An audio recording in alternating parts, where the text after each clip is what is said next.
Bienvenue. Aujourd'hui, on se penche sur une question qui est un vrai casse-tête pour un athlète. Pour quel pays jouer? C'est presque une question existentielle. Exactement. Imaginez un peu, vos parents viennent d'un pays, vous êtes né ailleurs, le cœur, les racines et puis la carrière, tout ça s'entrechoque. Et pour analyser ça, on a un cas d'école parfait. Oui, un cas très récent qui nous vient de nos sources, celui de Mamadou Diakon, un jeune footballeur très prometteur qui est, disons, au cœur d'un tiraillement entre deux géants du foot africain, le Mali et le Sénégal. Notre but aujourd'hui, c'est vraiment de décortiquer toutes les forces, parfois invisibles, qui pèsent sur une décision pareille. C'est ça. On va explorer l'émotionnel, le stratégique et aussi l'impact sur les supporters. Et c'est un sujet fascinant parce qu'il illustre parfaitement ce que j'appelle souvent le triangle d'influence. Le triangle d'influence. Oui, vous avez toujours trois pôles. D'abord le cœur, l'identité, la famille, ensuite la tête, la pure stratégie de carrière, Et le troisième? et enfin ce que j'appelle la ferveur. C'est la passion brute des nations, des supporters. Le choix final, c'est souvent l'équilibre ou le déséquilibre entre ces trois forces. J'aime beaucoup cette image. On va voir comment ça s'applique ici. Alors, pour poser les faits, Mamadou Diakon, 20 ans, il joue au club de Bruges en Belgique. Un très bon club formateur, un excellent tremplin. Tout à fait. Il est très courtisé par la fédération malienne, mais le hic, c'est que Diakon vient de réaffirmer publiquement son attachement au Sénégal. Le conflit est posé. Commençons par le premier pôle de votre triangle alors, le cœur. C'est presque toujours le point de départ. Une de nos sources met en avant une idée clé, c'est que c'est souvent le cœur et l'attachement familial qui font pencher la balance. Donc avant même de parler tactique ou contrat. Exactement. Avant les plans de carrière, il y a l'humain, l'intime. Et il faut comprendre une chose. Pour un joueur comme lui, choisir un pays, ça ne veut pas dire en rejeter un autre. C'est plus une façon d'honorer une partie de son histoire. C'est exactement ça. C'est mettre en avant une partie de son héritage. Et dans son cas, c'est très, très concret. Ah oui, c'est-à-dire? Les notes sont claires là-dessus. Il a dit vouloir défendre le pays de sa mère, le Sénégal. Ce n'est pas un détail. Non, ça change tout. Ça ancre sa décision dans une histoire personnelle, quelque chose de tangible. C'est un hommage. On n'est plus dans la géopolitique du sport, on est dans le roman familial. Et ça rend le choix plus compréhensible pour le public, j'imagine. Beaucoup plus. C'est une histoire que les gens peuvent s'approprier. C'est une belle histoire de famille, c'est vrai, mais j'ai quand même du mal à croire qu'à ce niveau, l'aspect purement pragmatique ne prend pas le dessus. Vous voulez dire le calcul de carrière, hein? Oui, on parle de contrat, de visibilité, de chance de gagner des titres, ça doit peser très lourd, non? Et vous mettez le doigt sur le deuxième pôle du triangle, la tête, la raison. Et vous avez entièrement raison, l'émotion ne fait pas tout. Le projet sportif, donc. Le projet sportif est capital. Et c'est là que le cas Diakone devient vraiment intéressant. Il ne choisit pas entre une grande et une petite équipe.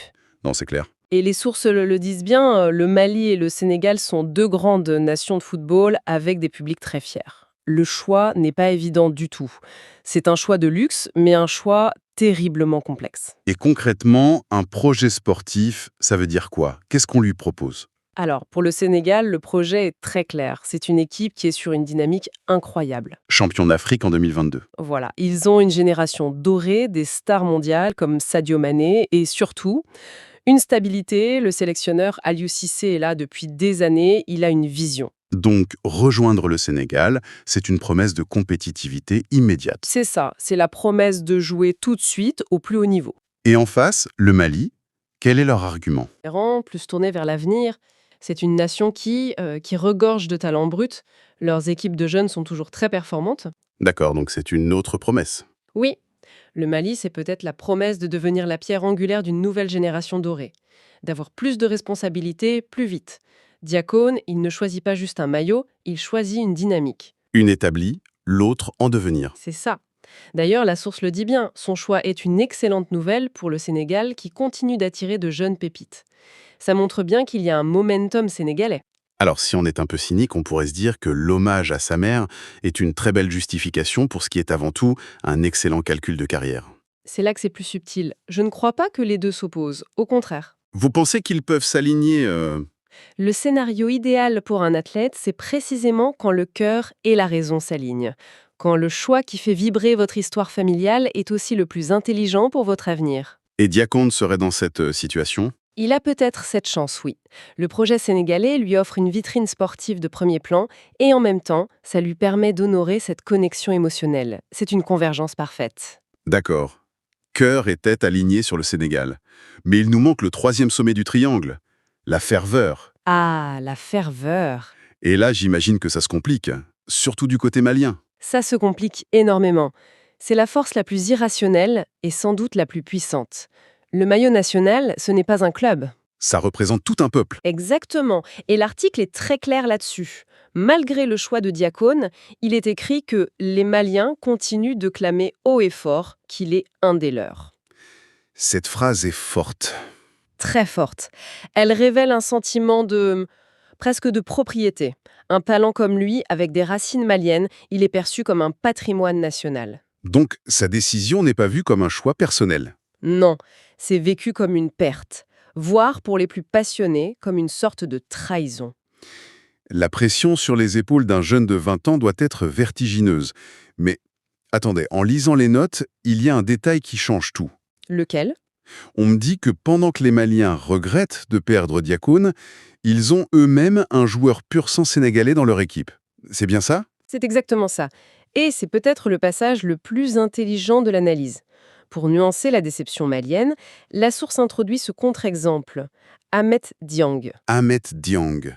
Et le document utilise une expression forte. Il est décrit comme un Sénégalais pur sang. L'expression est choisie à dessein, j'imagine. Bien sûr, pour marquer les esprits, pour dire qu'il n'a pas de double nationalité évidente. Et pourtant, ce joueur, il défend les couleurs du Mali. C'est le monde à l'envers, un effet miroir parfait. Un miroir magnifique. Ça montre que ces échanges de talents ne vont pas que dans un sens. Ce n'est pas un pays qui pille l'autre. C'est une sorte de réciprocité, en fait. Une forme de circulation des identités sportives, voilà. C'est une manière très fine de dire aux supporters déçus « Calmez-vous, vous êtes triste pour Diacone, mais vous êtes bien content d'avoir Diang ». Ça oblige à dépasser l'émotion brute. Ça force à voir le phénomène dans sa globalité. La réalité est toujours plus nuancée. On a donc bien ce fameux triangle. Le cœur, qui guide le choix initial de Diacone, la raison, qui le conforte avec un projet solide, Et cette troisième force, la ferveur. oui, cette ferveur qui met une pression folle, mais qui est elle-même pleine de contradictions. Le cas d'Ahmed Diang le montre parfaitement. C'est un équilibre incroyablement précaire. Totalement. Et au milieu de tout ça, il y a le joueur, un jeune homme. C'est pour ça que la conclusion de l'analyse est, je trouve, la plus sage. Elle nous ramène à l'essentiel. Elle nous ramène à l'essentiel. Après avoir décrit toutes ses forces, elle énonce un principe fondamental. La phrase clé, c'est « Le plus important est que le joueur se sente en phase avec son choix pour donner le meilleur de lui-même sur le terrain. » C'est une vision très saine du sport, c'est vrai. Mais est-ce que c'est vraiment réaliste d'affirmer ça? Pour un supporter malien qu'il verra avec le maillot sénégalais, cet argument du bien-être de l'athlète, est-ce qu'il est audible? Sur le moment, non. Vous avez raison. Dans le feu de la passion, c'est inaudible. La déception prend le dessus. Bien sûr. Mais sur le long terme, c'est la seule chose qui compte. Un joueur qui fait un choix par dépit ou sous la contrainte ne sera jamais totalement libéré sur un terrain. Il portera un poids. Un fardeau. La performance est liée à l'équilibre psychologique. En insistant sur le fait d'être en phase avec son choix, la source nous rappelle une vérité simple. La fierté nationale se nourrit de victoires. Et pour gagner, il faut des athlètes bien dans leur tête. Exactement. Des athlètes au sommet de leur art. C'est la seule condition pour que tout le monde soit gagnant. Le joueur qui s'épanouit et la nation qui l'a choisi, qui bénéficie d'un athlète totalement dévoué. Vu comme ça, c'est implacable. Pour conclure, l'histoire de Mamadou Diacone, c'est bien plus qu'une simple anecdote. C'est un prisme parfait pour comprendre ce dilemme très moderne. Un mélange complexe d'identité, d'héritage, d'ambition. Et de passion nationale qui s'entrechoquent. C'est tout ça à la fois. C'est tout ça, et ça nous laisse avec une question ouverte pour le futur. Je vous écoute. Les sources mentionnent ce cas fascinant d'Ahmed Dieng, ce Sénégalais qui joue pour le Mali. Ça soulève une question plus large. À une époque où les identités sont de plus en plus fluides, est-ce que le concept même de nationalité sportive est destiné à devenir plus souple ? C'est une bonne question. Ou bien est-ce qu'au contraire, la passion intense des supporters, cette ferveur presque tribale, garantira que ces choix resteront toujours un enjeu de fierté nationale aussi brûlant? Un débat qui ne s'éteindra jamais, quoi. C'est tout le paradoxe du sport à l'ère de la mondialisation. Une excellente question pour finir.